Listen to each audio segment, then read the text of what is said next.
अस्सलामुअलैकुम फ्रेंड। तो आज આપણે બનાવીશું કાઠિયાવાડની ફેમસ લસણવાળી ચટણી। તો લસણ લઈ લીધો છે, 1.5 ગાંઠિયો લસણનો। એની અંદર આપણે સ્વાદ પ્રમાણે મીઠું અને 1 ચમચી લાલ મરચું પાવડર નાખીને ખાંડણીમાં કૂટેડી લેશું। અને તેલ લઈ લેશું, 2 પાવરા તેલ। એની અંદર રાઈ એડ કરી દેશું।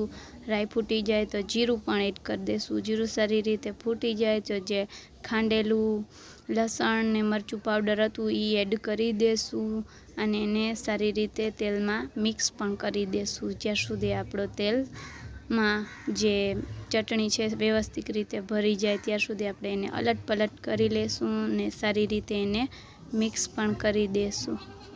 અને એની સાથે જ આપણે એને અલટાઈ પલટાઈ લેશું અને અડધી ચમચી દહીંની એડ કરી દેશું અને એને સાવ સારી રીતે મિક્સ પણ કરી દેશું।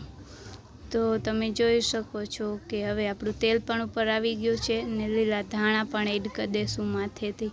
તો ફાઇનલી આપણી ચટણી રેડી થઈ ગઈ છે અને રોટલી ભેગો ખાવાની મજા આવે, ગમે એ વસ્તુમાં। જો વિડીયો ગમે તો લાઈક, સબસ્ક્રાઈબ ને શેર કરો।